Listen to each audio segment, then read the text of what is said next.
Yaorana et bienvenue dans Manava. La magie de la Polynésie est un rêve pour de nombreux voyageurs. Après 24 mois de pandémie, la Polynésie française fait-elle toujours rêver? Pour répondre à ces questions, nous recevons Mélinda Baudin, présidente de l'Association du tourisme authentique de Polynésie française. Bonjour Mélinda. Bonjour. Jean-Marc Mosselin, directeur de Tahiti Tourisme. Bonjour Jean-Marc. Oui, voilà. Et Christophe Guardia, vice-président du Conseil des professionnels de l'hôtellerie. Bonjour Christophe. Bonjour. Janice Chan. Bonjour Janice. Bonjour Stéphane. Tu vas nous détailler aujourd'hui les chiffres du tourisme en Polynésie française. Des chiffres en constante progression depuis ce début d'année.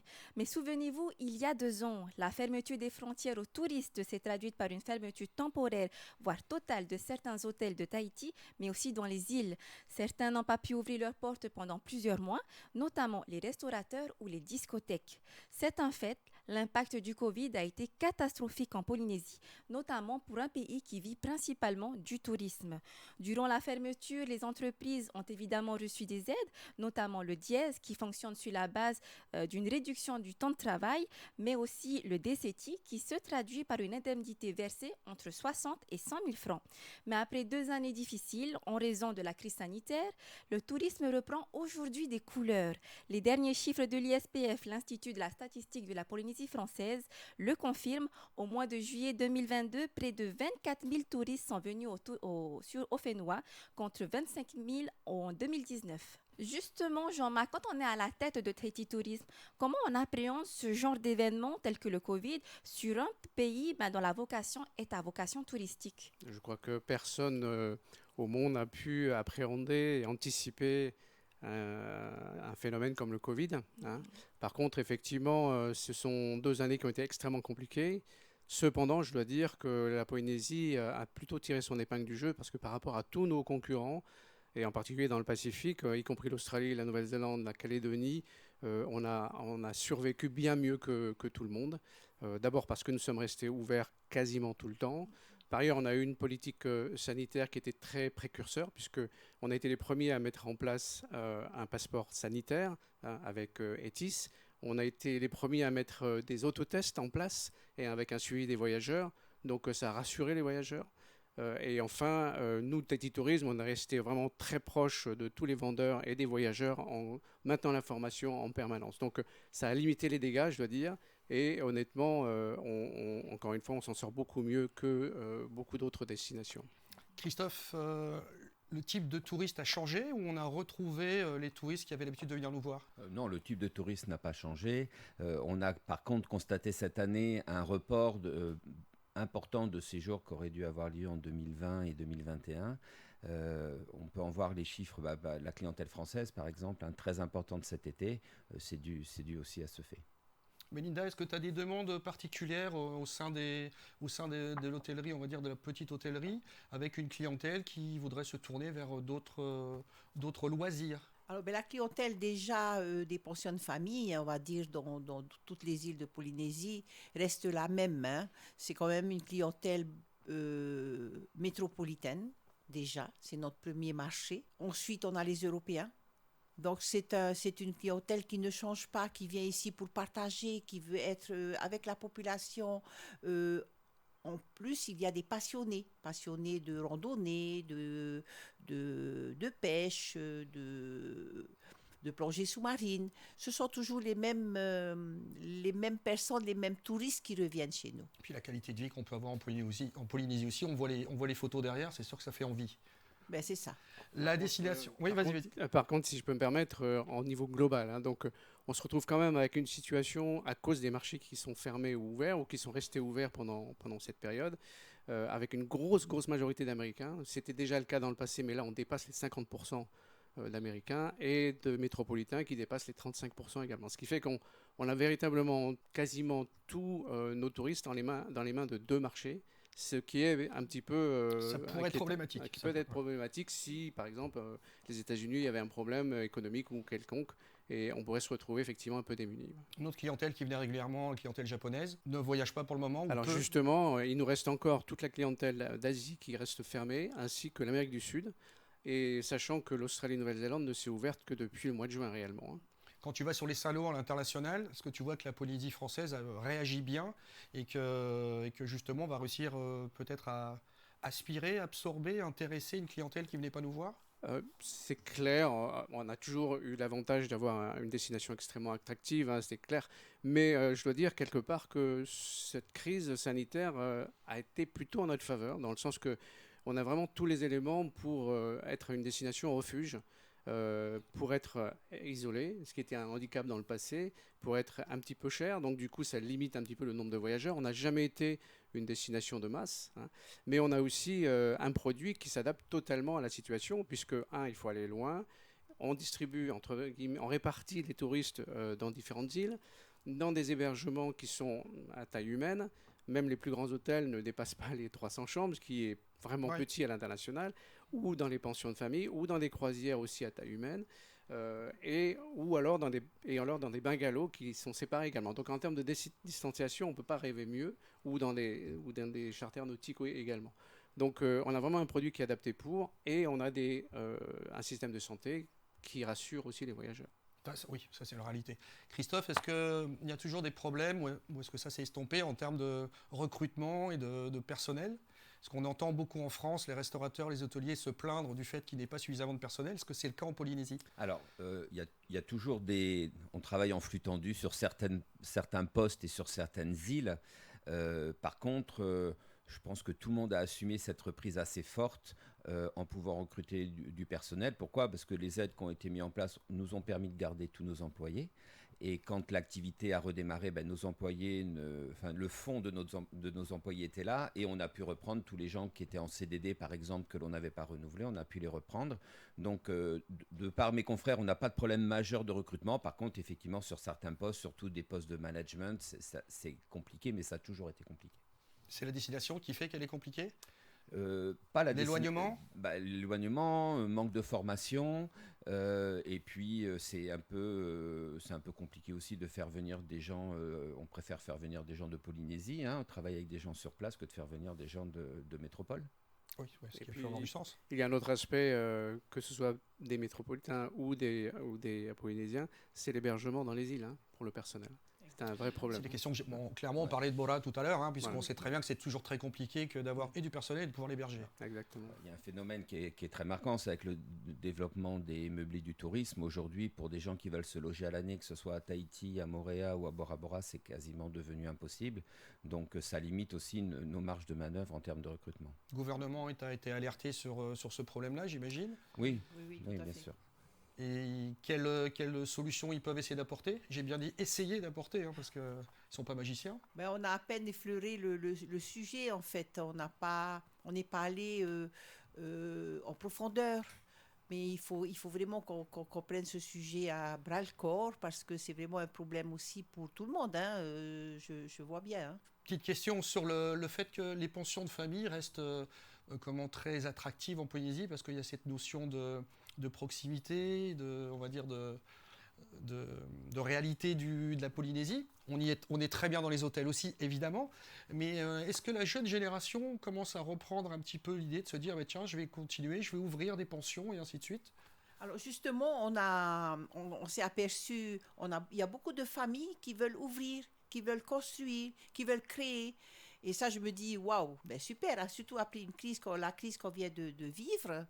Donc, ça veut dire que les Polynésiens veulent toujours partir dans ce domaine, pension de famille, accueillir. Mais là également, il faut toujours rester professionnel, et c'est le combat que nous menons depuis 12 ans. Oui, pour ouvrir les maisons, comme on disait à l'époque, logement chez l'habitant, mais quand même avec un certain professionnel. Pas n'importe comment, parce qu'on sait très bien que le touriste aujourd'hui a changé. Il sait exactement où il va, chez qui il va, combien, comment. Il connaît toutes les réponses avant même d'y venir. Donc, c'est le combat que nous menons. Et avec le classement Tiaré ou le label Clé Vacances Yaoura aujourd'hui, on fait en sorte que nos pensions de famille répondent à 2 critères bien précis. La porte d'entrée, tolérance zéro, ça c'est sûr, on le dit, c'est l'hygiène et la sécurité. Tout le reste derrière, c'est que du bonus, c'est que du bonheur. Toutes les pensions adhèrent à ça? toutes les pensions n'adhèrent pas, malheureusement. On essaye de rassembler tout le monde, mais on sait très bien, hein, il y en a toujours qui ne veulent pas. On ne va pas leur mettre le couteau sous la gorge. Chacun est libre. Mais tous ceux qui sont dans notre association, on se doit de faire respecter ces critères. Après, bien sûr, et il faut y aller. En ce moment, j'ai mon équipe sur les marquises, sur les toits motos pour aller labelliser tous les 3 ans. Et là, ça fait 4 ans parce qu'on a perdu une année. 4 ans.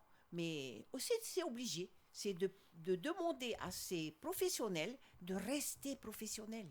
376 jours par an. Jean-Marc, ce qui permet, j'imagine, quand vous proposez la destination Polynésie française, c'est de pouvoir mettre ça en avant en disant, voilà, on a aussi on a des hôtels 3, 4, 5 étoiles de belle qualité, mais on a aussi des pensions de famille de belle qualité aussi. Complètement, ça fait partie d'un atout de la Polynésie, c'est la diversité d'hébergement, de type de séjour.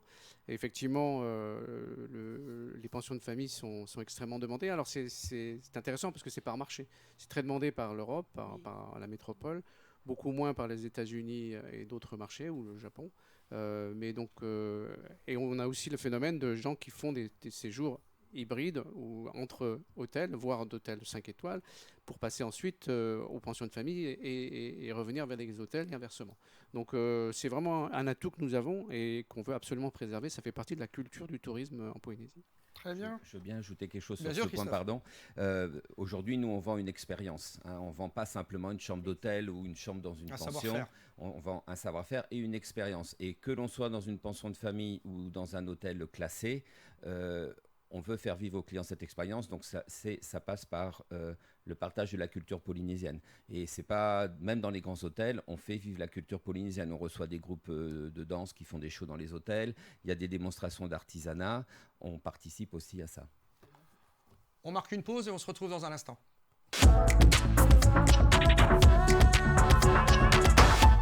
On se retrouve avec nos invités, Mélinda Baudin, présidente de l'Association du tourisme authentique de Polynésie française, Jean-Marc Mosselin, directeur de Tahiti Tourisme, et Christophe Guardia, vice-président du Conseil des professionnels de l'hôtellerie. Janice, tu nous parles d'une nouvelle tendance, l'écotourisme. L'écotourisme est l'une des branches du tourisme durable. Elle se pratique dans la nature, en petits groupes ou au sein d'une petite structure et ainsi sensibiliser à la sauvegarde de la biodiversité. Mais aujourd'hui, ce n'est plus une tendance, mais un besoin.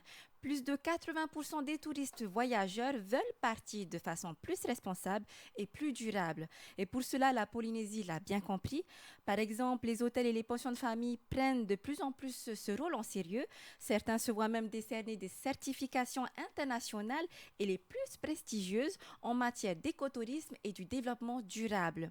Quelques tours opérateurs locaux n'hésitent pas à mettre en place une charte du tourisme responsable avec le prestataire, comme sur le traitement des déchets, voire la consommation de l'eau. Et puis côté gouvernemental, une plateforme participative a été mise en place avec tous les professionnels du tourisme ou toutes les personnes en fait qui veulent échanger et surtout participer à la stratégie du tourisme de demain. Et l'une des stratégies les plus récentes est la Farir-A Manihit de 2027 qui implique davantage d'actions tournées vers un tourisme durable. Justement, Jean-Marc, est-ce que les prestataires qui se tournent vers ce tourisme durable sont assez nombreux en Polynésie? Alors, c'est une bonne question, puisqu'en réalité, beaucoup de prestataires font des efforts de chacun de leur côté, mais ça n'a jamais été en fait valorisé. Et nous venons de faire un recensement justement à travers tous les acteurs du tourisme sur tous les gestes, toutes les actions qu'ils mettent en place. Et nous avons donc un dossier de presse qui est disponible et public maintenant et qui met en valeur donc tout le travail qui a été fait à la fois au niveau public mais aussi au niveau privé. Et c'est effectivement très intéressant. Et on est vraiment dans cette mouvance. Tu as mentionné FM27, c'est notre stratégie pour les 5 prochaines années qui va être votée par l'Assemblée très prochainement. Le leitmotiv, c'est le tourisme durable et inclusif. Hein. Et une des actions qui sera extrêmement importante, c'est de mettre en place donc, un comité de gestion de ce tourisme durable qui va réunir donc, non seulement le public, c'est-à-dire les ministères concernés, mais aussi les représentants du privé, les associations qui sont concernées sur la sauvegarde de l'environnement, etc., de la culture, hein, parce qu'on parle bien de tous ces différents pôles, et qui va mettre en place donc, une charte et des critères basés sur le GSTC, c'est-à-dire c'est l'organisme mondial qui est la référence sur le tourisme durable, qui a été créé donc par l'Office des Nations Unies. Christophe, l'ensemble des acteurs au niveau des hôtels sont plutôt proches de tout ça et ont commencé depuis un petit moment déjà à être de plus en plus éco-responsables et d'orienter leur consommation de façon à avoir moins d'impact. Absolument, il faut capitaliser on est dans un joyau, il faut capitaliser dessus, l'entretenir et le préserver au maximum. Tous les hôtels du CPH, qu'ils fassent partie d'une chaîne internationale ou non, sont... Explique le CPH, pardon. Pardon, CPH, c'est la Confédération des professionnels de l'hôtellerie. Donc, ce sont tous les hôtels classés de Polynésie. On représente 27 hôtels et tous, à leur niveau, ont des actions pour protéger l'environnement. Et si je prends par exemple, nous, pour le groupe que je représente, nous avons décidé d'enlever dans toutes nos chambres les bouteilles d'eau que l'on offrait aux clients tous les jours, qui représentaient, je ne me rappelle plus combien de milliers de tonnes de plastique. Et on a remplacé ça par des gourdes que l'on remplit au fur et à mesure de son séjour. Et ce n'est qu'un petit exemple de tout ce qui se fait. Mais j'imagine que petit exemple plus petit exemple, ça va nous faire tous avancer. Ça a des avancer. impacts très importants. Je sais que dans les îles, ça fait déjà un petit moment aussi qu'ils ont fait en sorte de réduire leur impact, on va dire, parce que ça peut être problématique. On replante des coraux dans tous les endroits où sont implantés des hôtels. Donc non, c'est très important. Moi, j'aime bien l'idée de souligner que justement les hôteliers qui sont là sont très prévenants aussi pour, comme tu l'as dit fort justement, le joyau qu'est la Polynésie. Absolument. Au niveau de la petite hôtellerie, Mélinda? Alors, au niveau de la petite hôtellerie, moi, je vais remonter au début, quand on a monté la fédération Haere Mai à l'époque, en 1997. Ça a été notre leitmotiv, en fait. C'est de mettre en avant le savoir-faire des Polynésiens dans chaque archipel, dans chaque île. Et à ce niveau-là, j'ai fait partie des premiers formateurs de Haere Mai, justement dans les archipels. Et moi, je m'occupais de l'archipel des Australes, bien sûr, puisque je suis originaire des Australes. Et aujourd'hui encore, on essaye, je dis bien on essaye, c'est pas facile, ce n'est pas évident, de mettre au centre de chaque projet touristique les habitants d'une île. Et ça, c'est important. Et on n'a toujours pas compris qu'il faut les écouter avant de mettre en place un projet. Ce qui est dommage, parce qu'ils savent de quoi ils parlent normalement. Exactement. Ça paraît évident. Oui. Et je voulais ajouter que concernant le tourisme durable, le concept inclut le fait d'intégrer la population, à la fois pour qu'elle puisse bénéficier des retours du tourisme, mais également donc y participer en termes d'emploi, de promotion interne, etc. Et rien que le fait de séjourner dans des pensions de famille participe socialement et économiquement donc au développement durable de notre pays. Et moi, je n'arrête pas de dire, et je le répète et je répéterai autant de fois qu'il le faut, que quand le tourisme va bien dans une petite île, c'est toute une population qui vit bien. Ouais, c'est lié. C'est lié. Nous parlions des différentes offres faites aux touristes qui viennent de l'extérieur, mais nous avons aussi, on va dire, un tourisme à l'intérieur, et bientôt commence le salon du tourisme. Tout à fait, et heureusement qu'on a eu ce tourisme intérieur pendant ces 2 dernières années. Hein. Alors absolument, donc on commence vendredi pour un long week-end donc de salon du tourisme, c'est le 29e si je ne me trompe pas. Dès aujourd'hui, vous pouvez faire vos réservations, vos pré-réservations auprès d'Air Tahiti, et sur le site salondutourisme.pf, vous pouvez voir les meilleures offres de tous les prestataires qui seront présents au salon. Le salon a toujours autant de retentissement? C'est une date attendue, normalement. Absolument. Maintenant, on a dû reporter le salon d'1 mois parce que donc les hébergeurs étaient relativement complets. Et c'est plutôt une bonne chose, une bonne nouvelle. C'est un bon problème. Exactement. Ce qui fait qu'il y a effectivement un petit peu moins d'hébergements disponibles. Mais par contre, ce que l'on a fait, c'est avec Air Tahiti, on a convenu de prolonger la validité des offres jusqu'en mois de mars inclus, alors que d'habitude, ça s'arrêtait à la fin de l'année. Donc vous pouvez y aller, il y a des disponibilités dans les hébergements, que ce soit les hôtels ou les pensions de famille, jusqu'au mois de mars. Le fait que justement la Covid ait imposé aux gens de ne pas sortir et donc de se tourner vers l'intérieur, Ça a eu un vrai retentissement. Est-ce qu'il y a eu vraiment beaucoup de découvertes? Et est-ce que des îles un peu plus éloignées, dans lesquelles beaucoup de gens n'allaient pas, ont été plus visitées? Ah oui, tout à fait. Tout à fait. Les pensions, notre association est sur 37 îles aujourd'hui de la Polynésie, c'est important. Donc oui, la population polynésienne est vraiment allée visiter les îles. Beaucoup, beaucoup de visiteurs locaux. Tant mieux pour nous. Quand je dis polynésiens de souche, de cœur et d'adoption, hein, puisque on sait très bien, beaucoup sont allés visiter nos pensions de famille, nos îles et nos hôtels. Beaucoup ont redécouvert la sûr. Polynésie. Complètement, et nous avons Oui. mis des outils pour faciliter ça avec le chèque vacances, TTIA, Et le qui a TTIA. effectivement favorisé les îles les plus éloignées, puisque plus vous alliez loin, plus le montant du chèque était important. D'accord. Christophe, on attend des chiffres, on attend qu'ils s'améliorent évidemment, mais d'ici 4 ou 5 ans, on espère arriver à quel niveau de fréquentation en Polynésie? Ah bah T'as pas une boule de cristal, je Non, sais bien. non, Hein, mais... j'en ai pas et surtout je voudrais pas faire des prévisions. Mais je crois qu'on s'est fixé un but. Hein, c'était un touriste par habitant, me semble-t-il. C'est ce qui est dans le FM 2027. Donc on va dire que c'est l'objectif qu'on se fixe tous. Très bien. Je voudrais dire à ce sujet, c'est un objectif, mais c'est aussi un plafond. Oui, si on veut garder de la qualité, on ne pourra pas passer en quantité. C'est à peu près ça. On a voulu changer ce message de dire toujours plus, plus, plus. On s'est dit, OK, on estime que la barre correcte et acceptable pour un nombre de touristes en Polynésie, c'est le même nombre que le nombre d'habitants. Ça ne veut pas dire grand-chose, hein, parce que vous pouvez avoir 250 000 touristes qui séjournent une nuit et 250 000 touristes qui séjournent 3 semaines, ce n'est pas du tout le même retour. Hein. Oui, mais si on veut garder justement la qualité de notre destination, on doit la protéger, y compris en nombre. Par contre, moi j'aimerais bien rajouter quand même de ne jamais oublier, parce qu'on a tendance à oublier toutes ces îles éloignées et ces îles qui n'ont qu'un vol par semaine. Et ça, je l'ai encore dit dernièrement.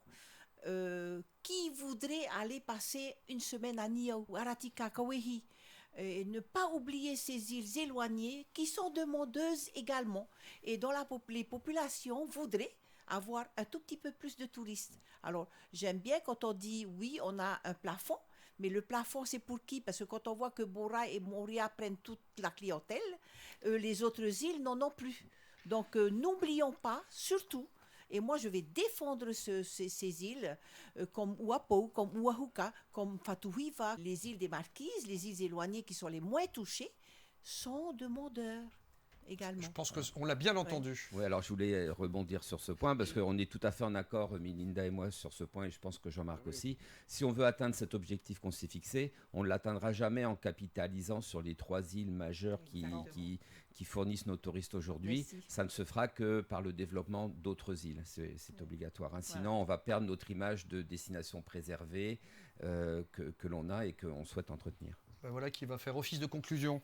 Mélinda, Jean-Marc et Christophe, merci de nous avoir accompagnés aujourd'hui. Avec plaisir. Janice, quel est le programme TV sur TNTV ce soir? Alors ce soir sur TNTV, retrouvez à 19h votre Ciné New qui vous emmène au Festival de Toronto. La première partie est ce soir à 19h20, toujours avec du cinéma avec le film Mortal Engines. Et à 21h35, votre série Legend of Tomorrow. Merci Janice. Bon après-midi sur TNTV et à demain.